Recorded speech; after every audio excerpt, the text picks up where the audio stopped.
Halo semuanya, Bapak Ibu, saudara-saudaraku sekalian dimanapun berada. Kembali lagi di YouTube channel Mintarius. Saya berharap pada video kali ini dapat membantu para rekan-rekan semuanya. Sebelum saya melanjutkan, saya ucapkan selamat bagi teman-teman yang sudah lulus SKD dan SKB, yang dimana sudah diumumkan kelulusan untuk CPNS. Nah, di video saya kali ini saya akan membahas beberapa hal tentang pemberkasan CPNS. Ada rekan-rekan yang bertanya begini sama saya, Mas, bagaimana dalam pemberkasan, apakah ada yang bisa gugur atau bisa dieliminasi dalam pemberkasan? Nah, jawaban dalam pertanyaan itu saya sampaikan melalui video kali ini. Tapi sebelum saya menyampaikan beberapa hal tentang pemberkasan CPNS, saya himbau buat rekan-rekan semuanya yang baru bergabung di channel saya, jangan lupa untuk tekan tombol subscribe dan silakan like video ini, supaya setiap video saya ke depan Bapak Ibu, rekan-rekan semuanya mendapat notifikasi.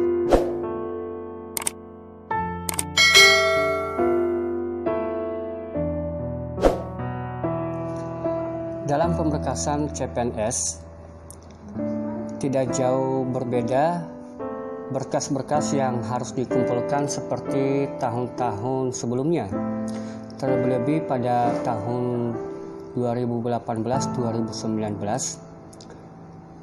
Saya adalah angkatan CPNS tahun 2018-2019. Jadi saya bisa berbagi pengalaman tentang pemberkasan CPNS. Cuman bedanya pemberkasan di angkatan saya di tahun 2019 adalah kami membawa bukti fisik di BKD. Namun untuk tahun ini peserta tidak perlu lagi datang ke BKD untuk membawa fisik pemberkasannya, namun tinggal mengupload setiap keaslian berkas-berkas yang diminta oleh panitia CPNS. Nah, pengalaman tahun-tahun sebelumnya ada banyak yang gugur atau dieliminasi atau tidak jadi CPNS walaupun dia sudah lulus tes, tetapi dalam pemberkasan dia tidak jadi. Nah, di sini saya akan sampaikan bahwa beberapa hal yang membuat peserta CPNS gugur atau tidak jadi dalam pemberkasan itu, yaitu satu, tidak sesuai dengan apa yang sudah didaftarkan sebelumnya pada pendaftaran akun, tidak sesuai dengan berkas-berkas yang akan diupload atau dikirimkan ke BKD atau panitia CPNS. Nah, hati-hati Bapak Ibu, teman-teman semuanya, jangan sampai salah. Kebanyakan teman-teman angkatan saya di mana yang akreditasinya mudah-mudahan tidak bermasalah di situ, karena ada beberapa sekolah-sekolah tinggi yang swasta yang dimana mungkin sekarang mereka sudah akreditasi B, namun pada waktu kelulusan tahun berapa gitu belum akreditasi B atau masih akreditasi C. Nah, untuk syarat CPNS itu peserta lulus di tahun yang akreditasinya B. Jadi teman-teman juga harus hati-hati dalam pemberkasan, itu nanti bisa gugur. Nah, teman-teman juga perlu memperhatikan setiap berkas yang akan dikirim harus sesuai ya.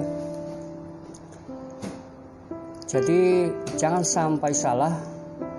Setiap nomor-nomor yang akan diminta oleh panitia harus sesuai nanti, seperti NIK KTP ya, itu jangan sampai salah angkanya karena nanti tidak terdeteksi di panitia. Nah, yang banyak dulu gugur di angkatan saya itu adalah karena mereka tidak mengikuti SKB, itu udah pasti mereka tidak bisa masuk di pemberkasan. Nah, ada yang gugur dalam pemberkasan, artinya begini, ketika kita masuk dalam proses pemberkasan berarti kita diproses untuk penetapan NIP, itu prosesnya ya. Setelah kita nanti mengikuti pemberkasan atau mengirim berkas-berkas yang diminta oleh panitia CPNS, maka kita ditetapkan NIP. Nah, itu membutuhkan waktu yang mungkin 2 minggu sampai 1 bulan. Nah, sebelum penetapan NIP maka berkas kita harus diperiksa dulu apakah sesuai dengan aslinya, apakah kampus di mana kita lulus terdaftar atau tidak. Nah, hati-hati juga dengan nomor NIK, NIK KTP, karena kadang-kadang itu tidak sesuai, ya, tidak sesuai. Jadi hati-hati. Setiap berkas-berkas yang dikirimkan itu benar-benar asli, ya, seperti ijazah, ya, ijazah SD sampai perguruan tinggi itu harus dikirim ke panitia. Dan itu nanti akan dicek keasliannya. Contohnya lagi yang bisa membuat CPNS itu tidak lanjut pada penetapan NIP, yaitu ketika mengirim berkas, ya, mengirim berkas, apalagi sekarang kan harus diupload ya online. Beda di zaman angkatan saya itu membawa bukti fisik atau offline, itu kita datang ke kantor. Tapi untuk tahun ini hati-hati untuk mengupload, jangan sampai jaringan internetnya, ya, jangan sampai jaringan internet itu lemot atau tidak stabil. Kenapa? Ketika kita mengupload itu memang sudah kelihatan terkirim, tetapi karena jaringan tidak stabil tidak sampai pada web panitia CPNS. Jadi kita perlu hati-hati dalam mengirim berkas. Nah, jangan juga sampai berkali-kali mengirim berkas. Ini menjadi masalah nanti ketika teman-teman semuanya, Bapak Ibu, mengirim berkas itu berulang kali, ya, merasa ragu-ragu terus dikirim lagi. Nah, itu menjadi masalah nanti bagi panitia itu. Dan seterusnya, pemberkasan itu apa aja sih yang dibutuhkan dalam pemberkasan yang harus diupload, ya? Tentunya kita tahu semuanya, yaitu surat sehat dari dokter. Jadi teman-teman, surat sehat dari dokter, baik itu sehat badan fisik, sehat jiwa atau bebas narkoba, itu harus dari rumah sakit yang dimana yang menandatangani adalah dokter yang sudah ada NIP-nya atau NIP. Artinya dokter yang mengesahkan kita itu sehat adalah dokter yang sudah NIP, ada NIP-nya. Jadi jangan sampai teman-teman datang ke puskesmas atau rumah sakit yang tidak ada dokter, yang tidak ada dokter yang punya NIP gitu. Jadi teman-teman harus lebih teliti. Terus selanjutnya yaitu SKCK. SKCK jangan salah teman-teman ya, yang diupload adalah SKCK yang ada yang sudah terekam sidik jarinya. Karena ada dulu satu teman saya yang ketika pemberkasan dia bawa SKCK yang hanya dari Polsek ya.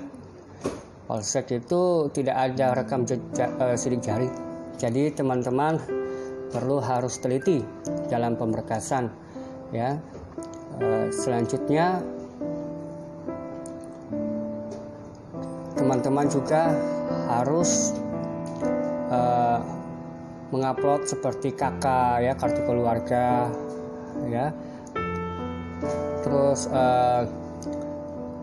seperti buku nikah asli ya, semuanya di scan ya. Untuk tahun ini semuanya di scan dan dikirim. Dan saya percaya teman-teman semua sudah bisa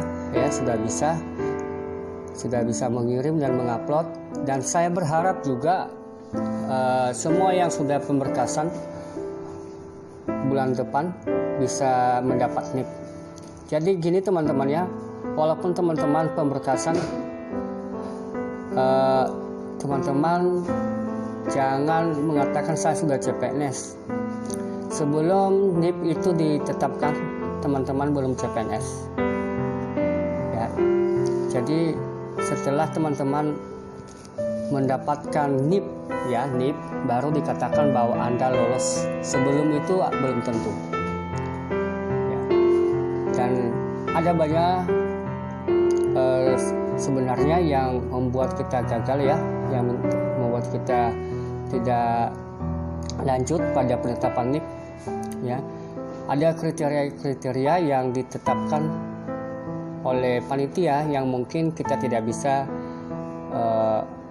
memberikan dengan baik.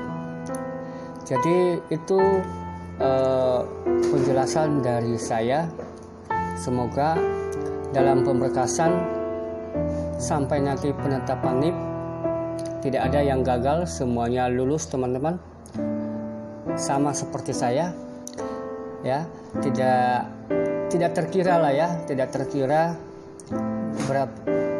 betapa bersyukurnya kita yang sudah terpilih. Ini bukan karena kepintaran dan kemampuan kita, tetapi semata-mata adalah atas izin Tuhan ya. Kalau dilihat dari kemampuan finansial, mungkin kita tidak mampu untuk bisa masuk sebagai seorang abdi negara. Namun kita diizinkan Tuhan untuk setara dengan mereka-mereka. Jadi mari kita mengabdi sesuai dengan kemampuan kita. Kalau kita seorang guru, mari kita mendedikasikan diri kita sebagai guru. Mungkin dari formasi lain, silakan melakukan sesuai porsi masing-masing. Saya berdoa kepada Tuhan supaya teman-teman semua setelah pemberkasan ini tidak ada keraguan lagi, semuanya ditetapkan NIP-nya dan menerima SK CPNS. Mari kita sama-sama menjadi orang Indonesia yang mengabdi pada negara. Dengan cara ini, semua kemampuan yang kita miliki, maka kita membangun bangsa Indonesia ini. Terima kasih. Demikian penjelasan dari saya. Semoga sukses menjadi PNS.